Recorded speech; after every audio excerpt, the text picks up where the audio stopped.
Good morning बच्चों। आज हम लोग क्लास 12th में 5वें चैप्टर में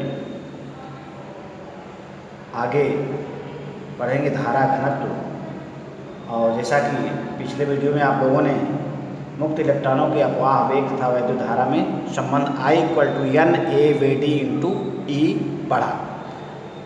धारा घनत्व क्या है? करा कि किसी चालक में किसी बिंदु पर प्रति एकांक क्षेत्रफल से अभिलंबवत गुजरने वाली वैद्युत धारा को धारा घनत्व कहते हैं। यानी कोई चालक है, उस चालक से वैद्युत धारा गुजर रही है, तो उस चालक के किसी भी बिंदु पर एकांक क्षेत्रफल ले ले, उस एकांक क्षेत्रफल से उसके लंबवत जितनी भी धारा गुजरती है उसको हम धारा घनत्व कहते हैं। मान लेते हैं कोई चालक है, उस चालक में प्रवाहित धारा I है और उस चालक का अनुप्रस्थ परिच्छेद क्षेत्रफल A है, तो इस क्षेत्रफल के किसी बिंदु पर धारा घनत्व क्या होगा? I/A। ये धारा घनत्व होगा। और धारा घनत्व को हम J से डिनोट करते हैं, तो धारा घनत्व J बराबर होता है I/A। यानी प्रति सेकेंड प्रति एकांक क्षेत्रफल से अभिलंबवत गुजरने वाली समस्त वैद्युत धारा धारा घनत्व कहलाती है। अगर चालक में प्रवाहित धारा I है, क्षेत्रफल A है, तो उसका धारा घनत्व J बराबर जो होता है I/A प्राप्त होता है। इसका मात्रक क्या होगा? धारा घनत्व का मात्रक I एम्पियर और A क्षेत्रफल का मीटर स्क्वायर, तो एम्पियर प्रति मीटर स्क्वायर। इसकी बीमा हो जाएगी AL⁻²। अब इसके बाद धारा घनत्व तथा अनुगमन वेग में संबंध। धारा घनत्व J और अनुगमन वेग Vd में संबंध निकालना है। उपरोक्त समीकरण आप देखिए, पिछला समीकरण जो I = NaVd × E, यहाँ से I की जो वैल्यू है इस J = I/A में रख दिया जाए, तो J = NaVd × E/A। A से A कैंसिल हो जाएगा, J बराबर Ne × Vd प्राप्त होता है। अर्थात या J = Q × Vd, क्योंकि Q बराबर होता है N × E। तो यहाँ पर J = Q × Vd प्राप्त होता है या J = NeVd। अब इसके बाद है गतिशीलता। किसी आवेशवाहक की गतिशीलता वह अपवाह वेग है जो उसके द्वारा एकांक वैद्युत क्षेत्र में प्राप्त किया जाता है। यानी यह एक अपवाह वेग है उस आवेशवाहक की गतिशीलता का जो एकांक वैद्युत क्षेत्र में प्राप्त किया जाता है। इस विद्युतशीलता को म्यू से प्रदर्शित करते हैं। यदि तीव्रता के वैद्युत क्षेत्र में आवेशवाहक द्वारा प्राप्त अनुगमन वेग Vd हो, तो परिभाषा के अनुसार गतिशीलता μ होती है Vd/E।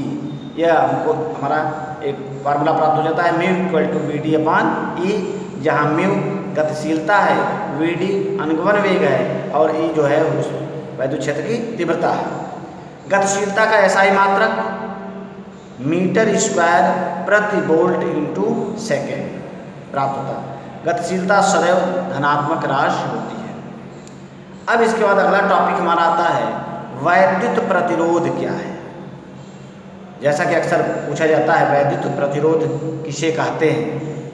वैद्युत प्रतिरोध को कैपिटल से डिनोट किया जाता है जब किसी चालक के सिरों के बीच विभवांतर स्थापित किया जाता है। कोई चालक है, उसके दोनों सिरों के बीच अगर विभवांतर स्थापित करते हैं तो चालक में वैद्युत धारा बहने लगती है।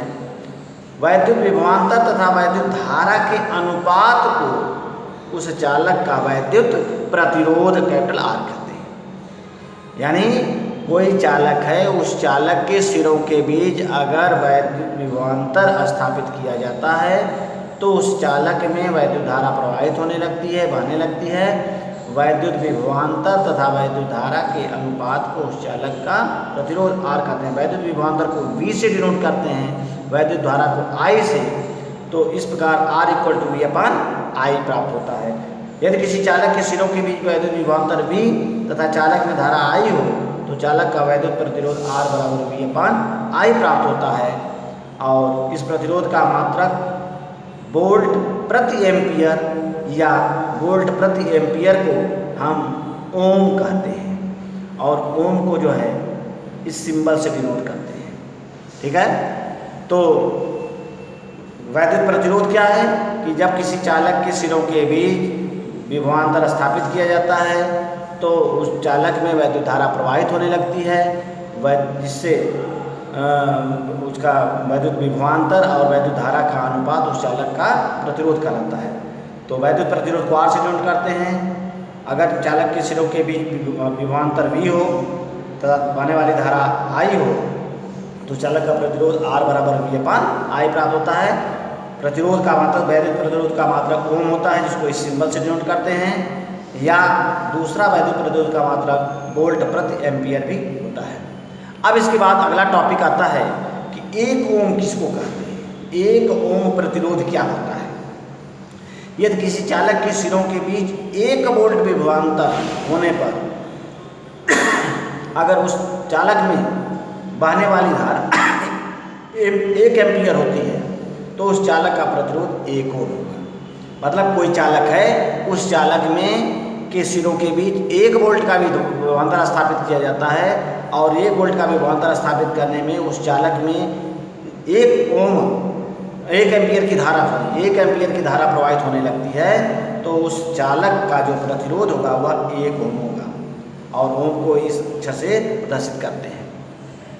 वैद्युत प्रतिरोध के मूल मात्रक तथा विमाएँ क्या है। यहाँ R बराबर V/I होता है। R का मात्रक ओम, V का मात्रक वोल्ट, I का मात्रक एम्पियर, यानी ओम बराबर वोल्ट प्रति एम्पियर। अब वोल्ट का जो होता है वह जूल प्रति कूलाम होता है बटे एम्पियर, और जूल का फिर होता है न्यूटन मीटर प्रति एम्पियर प्रति एम्पियर इंटू सेकेंड, और नीचे एम्पियर है, सॉरी यहाँ जूल का होगा न्यूटन मीटर और कूलाम का एम्पियर इंटू सेकेंड बटे में है, अब पूरे के बटे एम्पियर। फिर इसके बाद न्यूटन का किलोग्राम मीटर प्रति सेकेंड स्क्वायर, यह न्यूटन का हो गया, इंटू मीटर बटे, और यह एम्पियर नीचे आ जाएगा तो एम्पियर स्क्वायर इंटू सेकेंड, यह पूरे का बटे है। यानी किलोग्राम मीटर, अब ये मीटर फिर ऊपर चला जाएगा तो kilogram metre square ampere square into second की पावर 3, सेकेंड एक ये है, ये 2 आएगा नीचे तो सेकेंड पावर 3, अर्थात किलोग्राम मीटर स्क्वायर प्रति एम्पियर स्क्वायर सेकेंड की पावर 3, या एक साथ इसको कर देंगे, इसको ऊपर कर दिया जाएगा तो किलोग्राम मीटर स्क्वायर एम्पियर की पावर -2 सेकेंड की पावर -3। और ये वैद्युत प्रतिरोध का जो मात्रक हो जाएगा, बीमा जो हो जाएगी, m किलोग्राम का m, मीटर स्क्वायर का l स्क्वायर, एम्पियर का a की पावर -2 और t की पावर -3, यह जो है उसकी बीमा प्राप्त होती है। अब इसके बाद जो है अगला आता है वैद्युत चालकता। वैद्युत प्रतिरोध, जो ये वैद्युत प्रतिरोध की अभी हमने डेफिनेशन पढ़े, वैद्युत प्रतिरोध की, यहाँ वैद्युत प्रतिरोध के व्युत्क्रम को वैद्युत चालकता कहते हैं। उल्टा वैद्युत प्रतिरोध का के उल्टा यानी उसके व्युत्क्रम को वैद्युत चालकता कहते हैं। SI पद्धति में वैद्युत चालकता का मात्रक मो या ओम इनवर्स या साइमन होता है।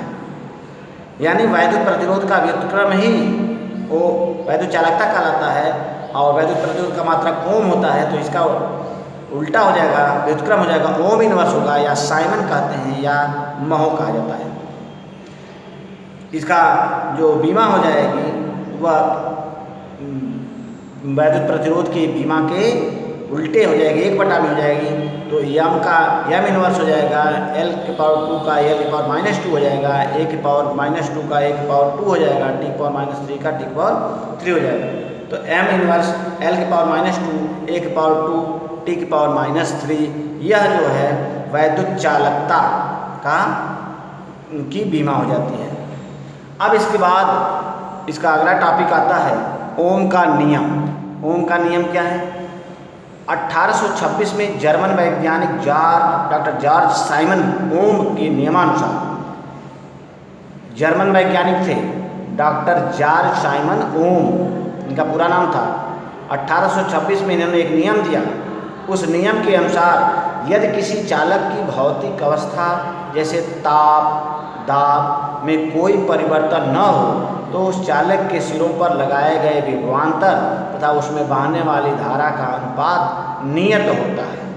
यानी डॉक्टर जॉर्ज साइमन ओम के अनुसार ओम्स लॉ में, ओम का नियम में उन्होंने क्या नियम दिया कि अगर किसी चालक की भौतिक अवस्था में कोई परिवर्तन न हो, भौतिक अवस्था किसको कहते हैं, जैसे ताप, दाब आदि में अगर कोई परिवर्तन नहीं किया जाता है, तो अगर उस चालक के सिरों पर विभवांतर लगाएं, तो जो विभवांतर लगा रहे हैं और जो उसमें धारा बह रही है, इन दोनों का अनुपात नियत होता है, कांस्टेंट होता है।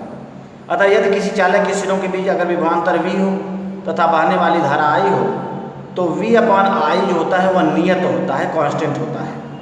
परंतु परिभाषा के अनुसार V/I चालक का प्रतिरोध R कहलाता है, क्योंकि यहाँ बता रहे हैं कि V/I जो है, पीछे बताए कि V/I जो है उस चालक का प्रतिरोध कहलाता है। तो V/I equal to capital R equal to नियतांक, यह जो है ओम्स ला है, R इक्वल टू V/I।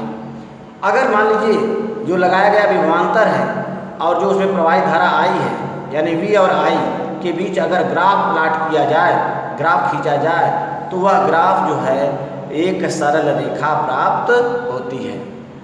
तो इस बार एक बार फिर ओम्स लॉ में कि अगर ओम के अनुसार अगर किसी चालक की भौतिक अवस्था में कोई परिवर्तन न किया जाए, उसके ताप दाब में कोई परिवर्तन न हो, और उस चालक के सिरों के बीच जो भी विभवांतर लगाएंगे तथा उस विभवांतर लगाने से उस चालक में जो भी धारा बहेगी, उन दोनों का अनुपात नियत होता है, अर्थात V/I इक्वल टू नियतांक होता है, और V/I जो होता है वह R कहलाता है। इसलिए V/I इक्वल टू R, यही जो है ओम्स लॉ कहलाता है। फिलहाल आज की वीडियो में बस इतना ही।